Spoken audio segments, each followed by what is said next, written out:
কোরআন তার পাশে থাকবে, সে বলবে কি ব্যাপারে, কেন বলবে জানো না, কষ্ট করে করে আমাকে দাওয়াত করেছে, আমাকে মহব্বত করেছে কোরআন। তখন বলবে তুমি কি চাও, বলবেন এই ব্যক্তিকে জান্নাতে নিয়ে যেতে হবে, কোরআনের সুপারিশে সেদিন ওই ব্যক্তি জান্নাতের মালিক হবে আল্লাহ।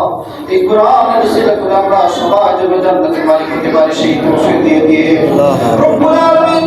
আল্লাহ আমরা যেখানে হাত তুলেছি আজকে কোরআনের সবাই ছাত্র, আমরা এই ছাত্র, আল্লাহ আপনি আমাদের সবাইকে কোরআনের ছাত্র হিসেবে কবুল করে নিন রব্বুল কারীম। আল্লাহ আমাদের ভিতর থেকে যাদের বাবা নাই, মা নাই, খুদের টুকরা সন্তান নাই, আমাদের এই ছাত্র 4 বছরের ভিতরে কোন কারণের ছাত্র ছিল, হয়তো সে মারা গেছে, আল্লাহ আজকে দোয়া করতে তাদের কবরখানা জান্নাতুল ফিরদাউস নসিব করে দে রব্বুল আলামিন। কিয়ামত পর্যন্ত জন্যই কোরআন কারীমের কিরাত জারি থেকে আল্লাহ সেই ব্যবস্থা করে দিয়ে ও মালিক আমরা সবাই কোরআন সহি করে করে কোরআনকে মহব্বত করে পরকালে সবাই জান্নাতের মালিক হতে পারি, সেই তৌফিক দিন রব্বুল আলামিন। এই আয়োজনের সাথে যারা সম্পৃক্ত রয়েছেন সরেও যুবক ভাই আমার ব্যক্তি এই কোরআনের সাথে সম্পৃক্ত রয়েছে, আল্লাহ তাআলা এর সাথে গায়বীভাবে আল্লাহ তাআলা অর্থ দিয়ে সাহায্য করে যাচ্ছে, নাম পর্যন্ত প্রকাশ করে না।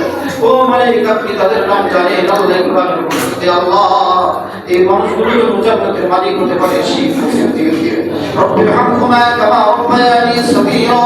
আল্লাহুম্মা ইগফিরলি ওয়ারহামনি ওয়াহদিনি ওয়াআফিনি ওয়ারযুকনি। اللهم ارزقنا شهادة في سبيلك واجعل موتي ببلد رسولك. اللهم صل على محمد وانزل كل مكان مقرب عندك يوم القيامة. رب زدني علما، رب زدني علما، رب اشرح لي صدري ويسر لي أمري واحلل عقدة من لساني يفقهوا قولي.